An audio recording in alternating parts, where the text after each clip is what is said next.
Hello beautiful people, it's Cinderoma. Welcome to the channel. Today we're back again with another video from Piers Morgan. Let's check it out. Well, good evening from London. Welcome to Piers Morgan Uncensored. I love women. Let me make that clear. I think they have a pretty tough time of it. Certainly historically, many people have fought very hard over many years to bring women closer to much needed equality. I back them with every fibre of my ghastly male being. That's why I've absolutely no issue with the fact the UK has a Minister for Women, as do many other countries, including Canada and Australia. America's Secretary of State has an Office for Women's Issues. New Zealand has an entire Ministry of Women, which sounds great, albeit a tad sexist. The UN has a Department for the Empowerment of Women, as well as a special rapporteur for women, a commission on the status of women, a conference on women, and an honorary ambassador for women in the form of Wonder Woman. This week, the Labour Party reshuffled its top tier and unveiled a shadow minister for women's health and women's mental health. What about men? Are there no issues with men's health and mental health? Tory MP Nick Fletcher is making waves by campaigning for a minister for men. I'm from Doncaster, and I see an awful lot of young boys and young men out there with little aspiration, and life's not given the best opportunities, and they tend to be neglected by lots of people within the authority and also government as a whole. We need to be addressing this. Well, he's right, of course, but the feminist blowback has been as swift as it's been predictable. One commentator quipped that as long as rooms of men are writing policy, every minister's already a minister for men. This research group said there's simply no problem for men because men are rich CEOs who run the male-dominated patriarchal world. But the facts suggest otherwise. Nearly three-quarters of adults who go missing are men.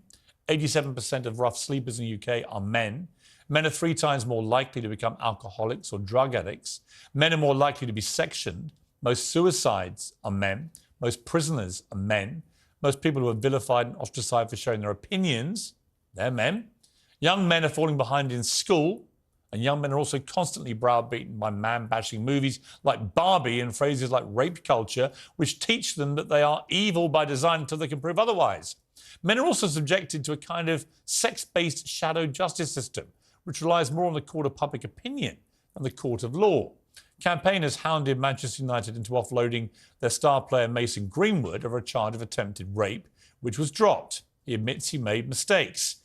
He may have done some pretty awful things. Certainly tapes suggest that, but we all know for a fact that he's been found not guilty of any crime. Why should he have to lose his job?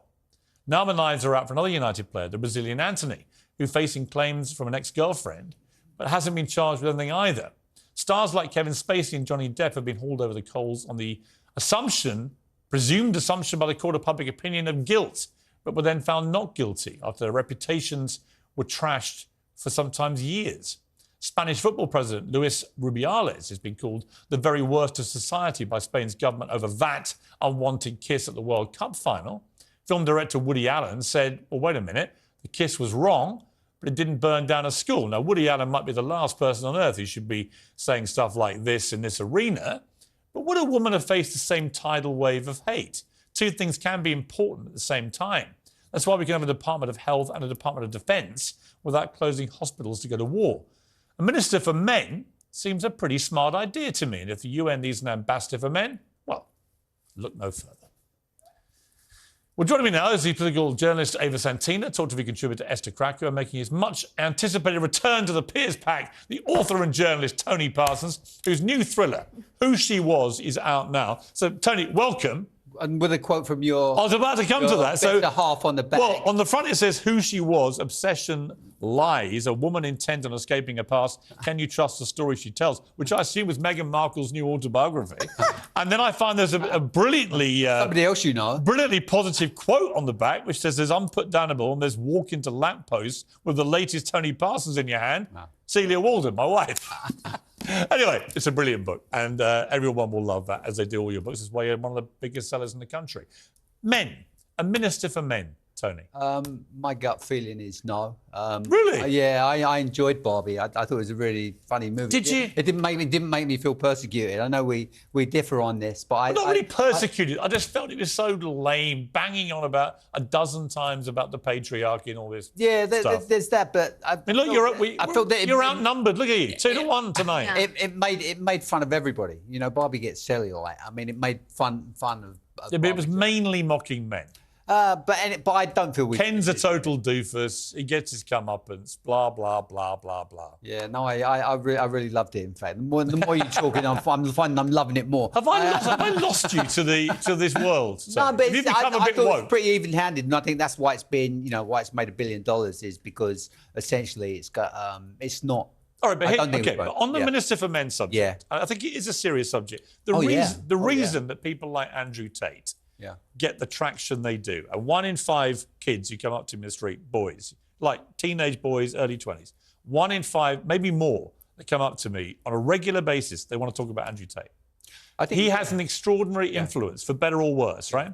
And well, definitely for worse. But I do think he's filling a void. Yeah. These young men don't feel they have role models like that anywhere else to go to. Yeah. Why are you laughing? Because it's just silly, isn't it? Because it's not. Why? Well, it's not a role model. It's Actually, it is. Actually, a lot of men hate women, and I think that he appeals to that subset. Some men hate women. Some men hate women. I would say a very small minority, and there are some massive man-hating women out there. Exactly. And thank you, Esther Krakue, on that, because I don't get this idea where people say, or modern women, especially feminists, will say, oh, it's a patriarchy society, but everything they have, or everything in society, is to cater for women, but nothing to cater for men.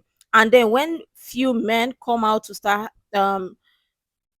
coaching other guys or other men, they see it as toxic masculinity. Feminists start to say, oh, men are hating on women and all of that. But I mean, if you place by ratio the number of women that hate men versus the number of men that hate women, you see the women own is more. Nobody talks about it because it's always going to be that women are the weak link. So I mean, programs should be set in place to cater for the women. How about the men? Aren't the men human beings? The fact that society deemed it okay to put men against women or women against men doesn't even seem right, and people are falling for the BS. We need to stick together and come together. I don't think this world or the society we live in today can exist or could exist if we don't have men, or if men didn't build it.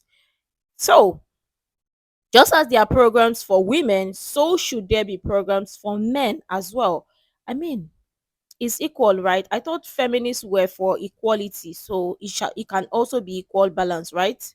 Right. Not all. I don't think you two are. There's not that you don't have that power dynamic that men who hate women have. So, like, I mean, for example, Andrew Tate has been imprisoned or under. Well, hang on, no, be careful what you say. Andrew, this is going to be part of the debate we come to. Andrew Tate hasn't been charged with anything yet. Okay. He's been held under house arrest for months Andrew on end. Tate has been accused of human trafficking, and how many the court boys of law don't believe that? Well, the court of law will decide whether he's guilty or not. Yeah. But the court of public opinion, and you've just been guilty of it yourself. You've already convicted him in your eyes. The court of public opinion have already decided that apparently this is just like some creation that has never existed. No, and, that's not what people are saying. People are saying they're waiting saying. until the verdict is out, which should have been the standard, which would be the standard if we were talking about a woman. But apparently, because of his public persona, we're more inclined to assume that he's guilty. Well, I'm sorry, but I don't think that women can trust the court process anymore. Well, I think, I'm sorry, that's not fair, because actually men are hugely disadvantaged, particularly men that are in the public eye. Look, the point about this Minister for Men issue, I don't agree with it, because I don't agree with the Minister for Women. I think if you're going to talk about issues like,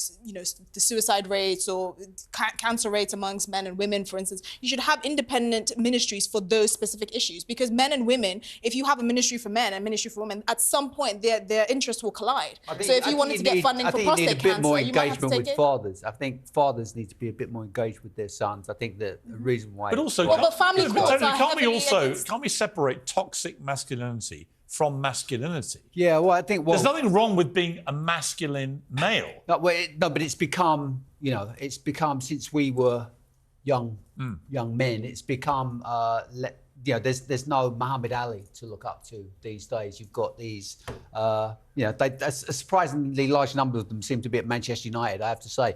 But I have a problem in a way with, I'm not defending Mason Greenwood. I think he's a pretty scummy guy from what I've seen and read. I was thinking of the latest one. Well, the latest one, Anthony, the winger, again, an ex-girlfriend's made allegations, but that's what they are. Yeah, but he hasn't been suspended. And we know from the Amber Heard, Johnny Depp thing, you can throw all the mud you like and it will stick. Absolutely. But if ultimately these guys, one has not been charged with any crime, And there may be reasons for that, but Anthony may be completely innocent, or he may not. Yeah. But I just don't like the trial. I agree with you.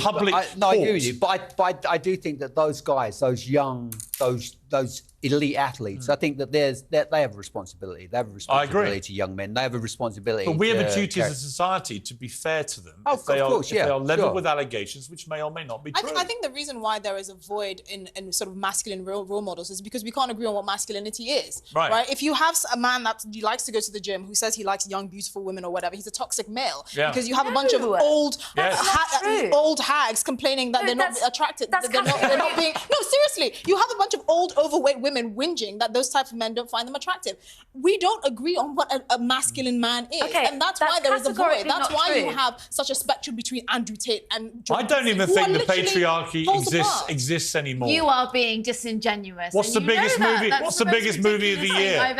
The biggest movie of the year celebrates the matriarchy, and it is starring and produced by the production company of Margot Robbie, who's the hottest. Can I say that without being arrested? She's very not unattractive lady in Hollywood who is making about $100 million from producing this barnstorming movie. That doesn't mean it's all about the matriarchy and how awful men are. That doesn't mean Where's the patriarchy? It's being quashed.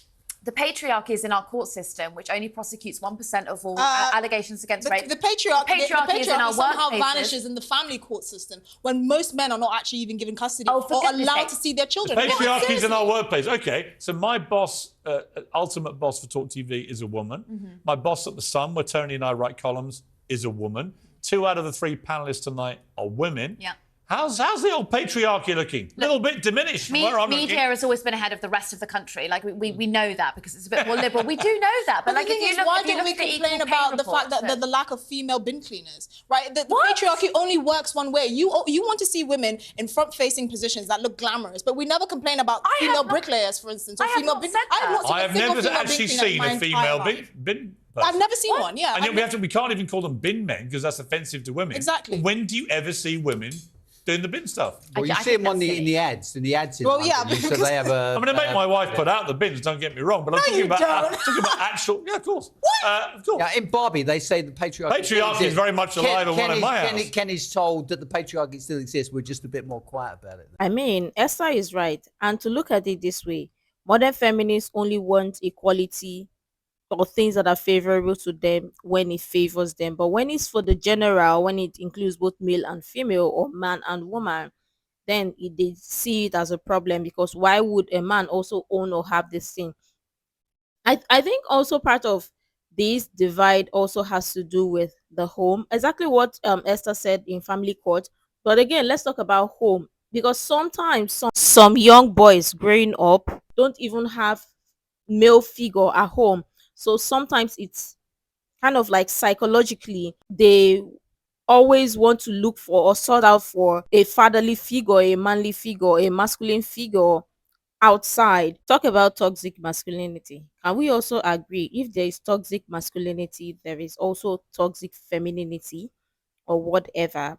And I mean, it's about time we come together to work together. We need each other. This constant divide of men against women, women against men is becoming so boring, getting so old.